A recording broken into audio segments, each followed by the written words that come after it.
Welcome. Good morning, all of you. Today we are going to study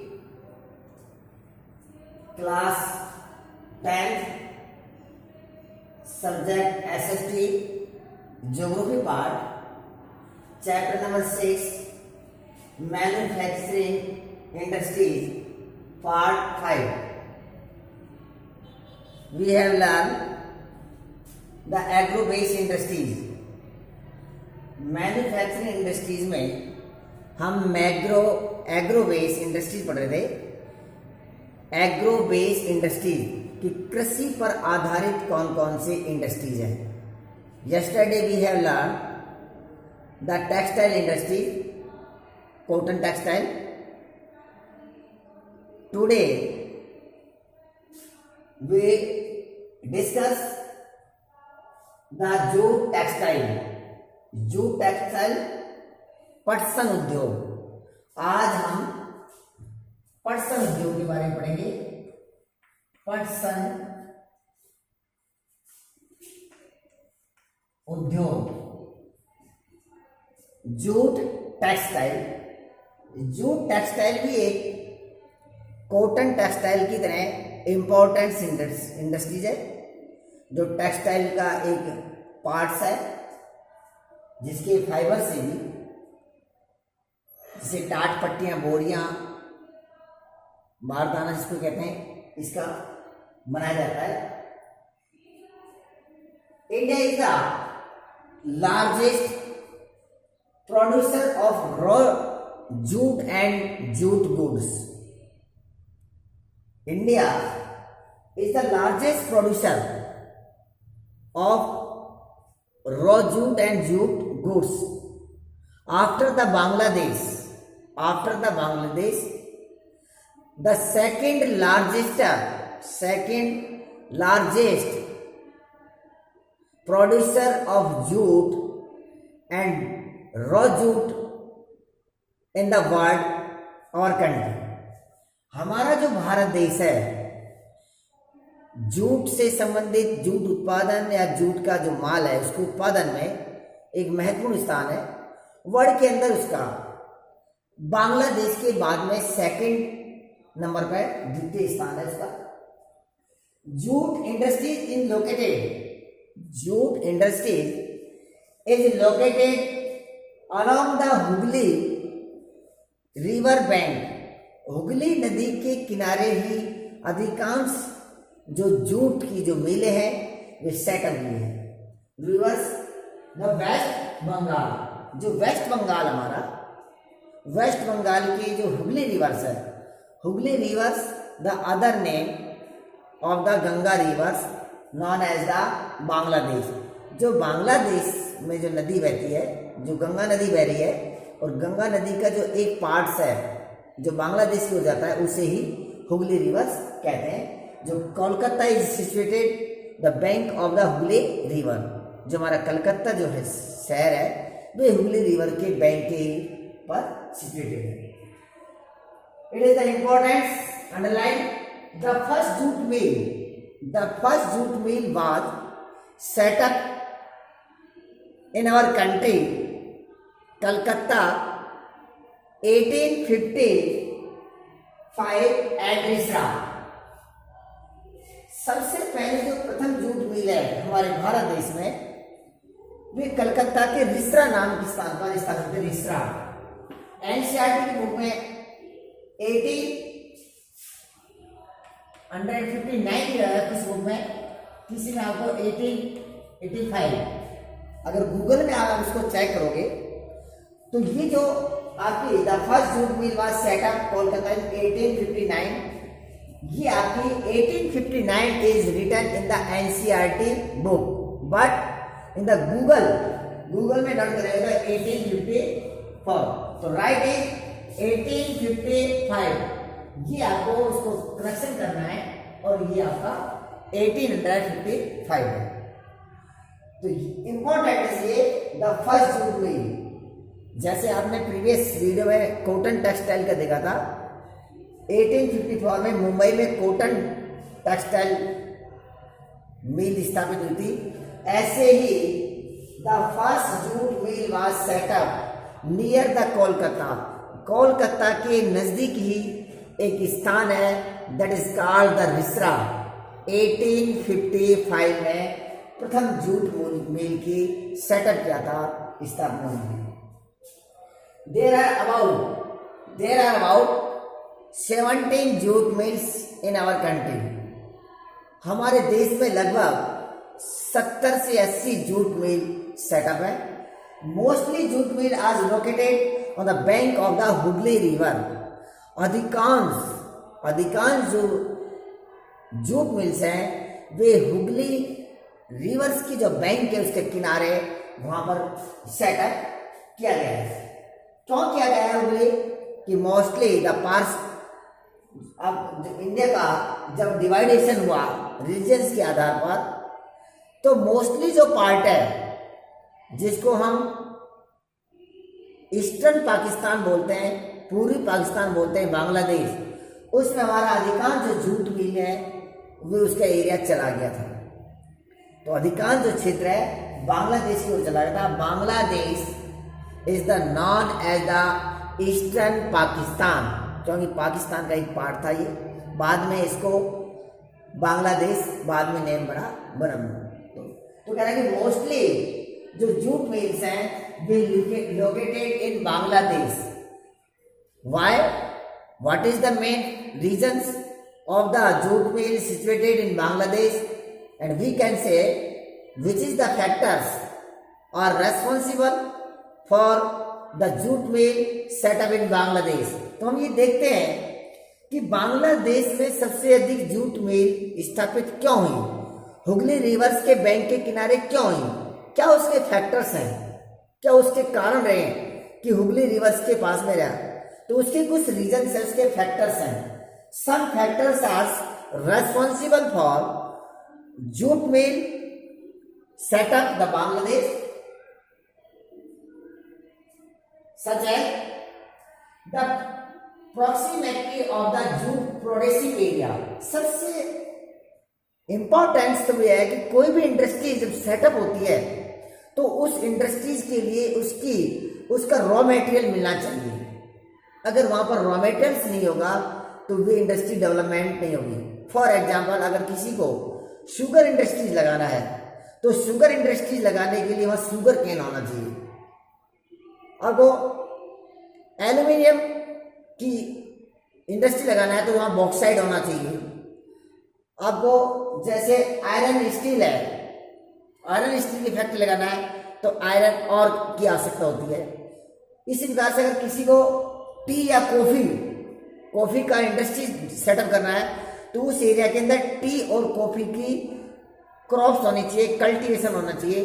तो कहने का meaning है कि किसी भी इंडस्ट्रीज को सेटअप करने के लिए सबसे पहले उसके लिए इसका रॉ मटेरियल कंपलसरी है।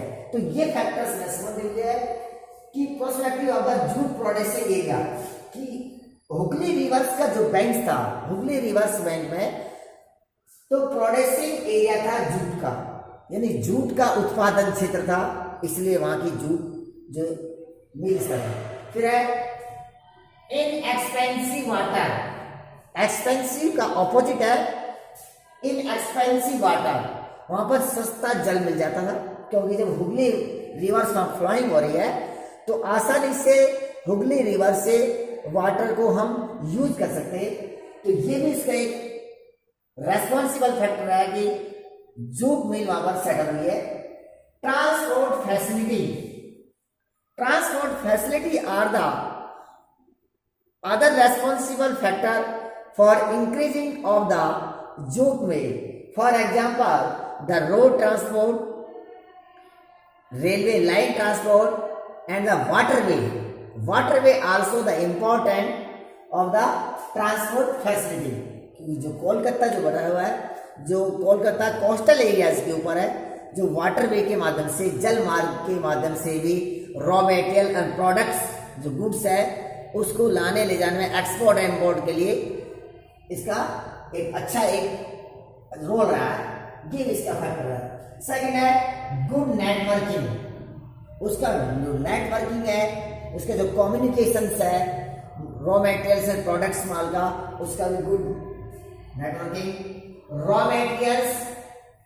मटेरियल्स जैसे वहां पर होता है कि रॉ मटेरियल्स जो जूट है ये अधिक से अधिक वहां पर कल्टीवेशन की जाती थी, तो कच्चा माल का cheap labour. Bank of the Hooghly river there found the cheap labour the adjusting of the nearly state such as the Bangladesh, Bihar, Orissa and Uttar Pradesh. तो चीप लेबर, किसी भी इंडस्ट्रीज को स्टेब्लिश करने के लिए वहां पर चीप लेबर भी होना बहुत जरूरी है। सस्ते श्रमिक मिलेंगे तो उस इंडस्ट्रीज का इंक्रेजिंग आगे की ओर बढ़ेगा। तो यहां से जो सस्ते मजदूर थे, कुछ वेस्ट बंगाल से, बिहार से, उड़ीसा से और उत्तर प्रदेश के सस्ते श्रमिक मिल जाते थे, जिससे भी इस उद्योग को आगे की ओर बढ़ाए। तो उड़ीसा और एक्सेट्रा। तो ये इसका रीजन रहा था आपका हुगली रिवर्स में। अगर आपको एग्जाम में पूछा था कि what is the main factors of responsible for setup the jute mill in the basin of the Hooghly और वेस्ट बंगाल, कि वेस्ट बंगाल में ही या हुगली रिवर्स के किनारे ही सबसे अधिक जूट मिल क्यों स्थापित हुई, तो आपका आंसर इस प्रकार से होगा कि सीबीएसई की जो सिलेबस है उसका आपको उसका आईक्यू लेवल आपको ग्रोइंग करना है, उसको अंडरस्टैंडिंग पावर ज्यादा करना है, समझ अच्छा है उसको। नेक्स्ट है Kolkata as a large urban. ये भी उसका एक रीजन रहा। It is the also responsible this factor कि Kolkata a large urban centre. Kolkata एक अर्बन जो शहरीकरण है उसका सेंटर रहा है, तो इससे भी हुगली रिवर्स के जो नियर बाई जो जूट मिल्स से प्रोवाइडिंग हुई, तो उसके लिए भी ये अपना योगदान दिया। बैंकिंग कर रहे, इंश्योरेंस एंड द पोर्ट्स। तो हुगली रिवर्स के banking, insurance, port and facilities for exporting of the Jutes and the goods. तो जूट को और जूट मिल को आगे बढ़ाने के लिए भी कोलकाता जो एक अर्बन एरिया था, वे इन इंडस्ट्रीज को ये प्रोवाइड कर रहा था। क्या? बैंक के कार्य से संबंधित, जैसे फाइनेंस, इंश्योरेंस, बीमा, पोर्ट फैसिलिटी बंदरगाह की फैसिलिटी देना, जैसे गुड्स को लाने और ले जाने की facility. For export the jute and jute goods, कि जूट यानी पटसन और पटसन से तैयार जो माल है, रॉ मटेरियल्स एंड प्रोडक्ट माल को लाने ले जाने के लिए पोर्ट फैसिलिटी हो। जो कोलकाता बंदरगाह है, कोलकाता पोर्ट है, उससे फैसिलिटी मिलती। तो कोलकाता का भी एक इम्पोर्टेंट रोल रहा है, एक अर्बन सेंटर रहा है, जो जूट मिल को एक बैंकिंग, इंश्योरेंस और पोर्ट फैसिलिटीज प्रोवाइड किया। The jute industries support. अगर हम देखते हैं कि जूट इंडस्ट्रीज में कितने पॉपुलेशन, कितने लोगों को एम्प्लॉयमेंट है, कितने लोग उसमें रोजगार है, तो मोस्टली 2.6 वर्कर्स डायरेक्टली लगभग 2.6 जो लाख लोग हैं इसमें डायरेक्टली मतलब प्रत्यक्ष रूप से जुड़े हैं directly. And the other side the 40 lakh people engaged in the small and the marginal farmer, कि लगभग 40 लाख छोटे किसान और सीमांत किसान इससे जुड़े हुए हैं, farmers. And the jute and mesta cultivation, जो जूट या मेस्टा की कृषि का कार्य करते हैं, जो जूट मिल्स के लिए एक रॉ मटेरियल्स है। And the other people are the engage in directly and indirectly. तो हम कह सकते हैं कि जो जूट इंडस्ट्रीज है इसमें 2.6 lakh workers are directly engaged and 40 lakh small and marginal farmer engage for cultivation jute and mesta. लगभग 40 लाख छोटे और सीमांत किसान भी इससे जुड़े हुए हैं। The national jute policy formulate the national jute policy formulate 2005 में राष्ट्रीय जूट नीति फॉर्मुलेट की गई, उसको लागू किया गया, इंप्लीमेंट किया कि what is the main aim of the jute national jute policy aim. तो हम देखते हैं कि जूट पॉलिसी जो बनाई थी 2005 में, इसका क्या मेन एम था, what is the main objects of the national jute policy 2005 की जो जूट पॉलिसी बनी, उसके क्या एम थे, क्या उससे क्या फोकस डाला गया? Just the increasing of the productivity of Jutes and jute goods. सबसे पहले था कि जूट के उत्पादन को इंक्रीज किया जाए, जूट के उत्पादन को बढ़ाया जाए। सेकेंड, इम्प्रूवमेंट क्वालिटी, जूट के जो प्रोडक्ट्स माल था उसकी क्वालिटी माने गुणवत्ता, उसकी गुणवत्ता को उसका इम्प्रूव किया जाए, उसका इम्प्रूवमेंट किया जाए, उसमें सुधार किया जाए कि अच्छी क्वालिटी का फाइबर्स बने, रेशा बने। इंश्योरिंग गुड्स प्राइजेज, और जो फार्मर्स जो है जिनको पूरा बेनिफिट्स नहीं मिल रहा था, तो उनके लिए बताया गया इंश्योरिंग गुड्स प्राइजेज, जो उसकी प्राइजेज थी, जो गुड्स के प्रोडक्ट्स माल थे वे अच्छी कीमत के ऊपर बिके, उसके लिए निर्धारित किया गया कि इसकी कीमत है वे अच्छी हो। Enhancing the joint per hectare, और पर हेक्टेयर पर जूट का जो एग्रीकल्चर है, जो कल्टीवेशन है, उसको ग्रोइंग करना। तो ये था हमारा जूट पॉलिसी, जूट जो पॉलिसी थी उसके एम। एग्जाम में ये भी पूछ सकता है आपसे कि what is the main object of the national jute policy of 2005। राष्ट्रीय पटसन उद्योग का नेशनल पॉलिसी ऑफ जूट का जो 2005 जो इंप्लीमेंट हुई, फॉर्मुलेट हुई, उसके क्या क्या ऑब्जेक्ट्स थे, क्या उसके एम है।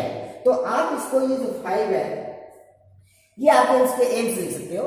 तो एग्जामिनर क्वेश्चन को कहीं से भी सेटअप कर सकता है, आपको डिस्टर्ब नहीं होना है, आपको कंफ्यूज नहीं होना है, उसको अंडरस्टैंडिंग करना है, उसको समझना है।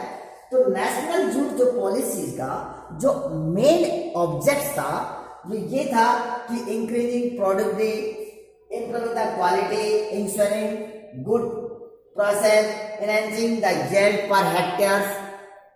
तो ये था कि नए उत्पादन को बढ़ाना, क्वालिटी को उसको अच्छा सुधारना, और उसके किसानों को उसका प्राइजेस बनना, पर हेक्टेयर अधिक से अधिक फार्मर्स को मोटिवेट किया जाए कि अधिक अधिक जूट का उत्पादन किया जाए। Next, the main market are, कहाँ पर ये जो मेन मार्केट है जहाँ इंडिया के जो जूट का एक्सपोर्ट किया जाता है, the main markets are the USA, Canada, Russia, United Arab Republic, UK, Australia etcetera.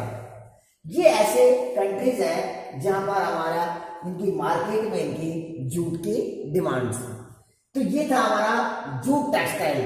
Now we discuss some challenging of the jute textile. Jute textile की कुछ चैलेंजिंग भी है कि किसी भी इंडस्ट्रीज की अगर उसकी मेरिट्स हैं तो उसकी डीमेरिट्स भी हैं। कुछ इसके सामने प्रॉब्लम भी क्रिएट हुई कि कौन कौन से इसके चैलेंजिंग है, इनके सामने कौन कौन से ऐसी प्रॉब्लम्स क्रिएट हो रही हैं जो इस जूट प्रोडक्शन को या जूट टेक्सटाइल को कहीं आगे बढ़ने से उसका एक क्या कह सकते हैं, उसका बैरियर्स है। तो किस प्रकार से इसकी चैलेंज है, तो चैलेंजिंग देखते हैं इसकी कौन कौन सी। Now we discuss some challenging of jute textiles. कुछ चुनौतियां कि जूट जो टेक्सटाइल्स है, जो जूट इंडस्ट्रीज है, उसके सामने कुछ चुनौतियां भी आई। चुनौतियां हैं कि जिससे ये जो जूट इंडस्ट्रीज है वे आगे की ओर नहीं बढ़ा, आगे की ओर नहीं ग्रो कर पाया, नहीं बढ़ पाया। जैसे some challenging are less demand and steep competition in the international market. Less demand, cotton textile की बजाय जूट टेक्सटाइल का आज भी लेस डिमांड है इंटरनेशनल मार्केट में। इंटरनेशनल में less demanded and steep competition है, जिसके कारण से ये जूट इंडस्ट्रीज है आगे की ओर नहीं बढ़ रहा। From synthetic fibre and from the other jute growing countries. कृत्रिम जो रेशा है, जो कृत्रिम रेशा है वो प्राकृतिक रेशे से कहीं सस्ता पड़ता है, लेकिन जो कृत्रिम जो रेशा है, कृत्रिम, उसके मेहनत में उसको उसका लेबर चार्जेज है, उसकी हार्ड वर्किंग है, उसको ग्रोइंग करने में भी अधिक होती है। लेकिन जो कृत्रिम जिसको हम कहते हैं, एक नेचुरल और दूसरा आपका जो ह्यूमन मेड जो रेशा है उसमें डिफरेंस है। इसके कारण भी हमारा जो चैलेंजिंग है हमारे सामने एक कॉटन टेक्सटाइल का। Other countries rises such as the Bangladesh, Brazil, Philippines, Thailand और इजिप्ट, ये ऐसे बड़े देश हैं, बांग्लादेश, ब्राजील, फिलीपींस, थाईलैंड और इजिप्ट, जहां पर जूट का प्रोडक्शन बहुत अधिक होता है। हमारे कंट्री को, इंडिया को इनसे कंपटीशन करना अभी एक हार्ड वर्किंग का वर्क है, क्योंकि ये अच्छी उच्च क्वालिटी का जूट का प्रोडक्शन कर रहे हैं और जूट से गुड्स को करते हैं, जिसमें इंटरनेशनल मार्केट में इनकी डिमांड है। तो हमारा जो कंट्री है उसको भी इनकी कंपटीशन से, इन कंट्रीज का से कंपटीशन के लिए आगे आने के लिए हमारी जो क्वालिटी है उस क्वालिटी के अंदर उसमें इंप्रूवमेंट्स करना होगा। साथ में जैसे पावर सप्लाई भी है, पावर सप्लाई की प्रॉब्लम है,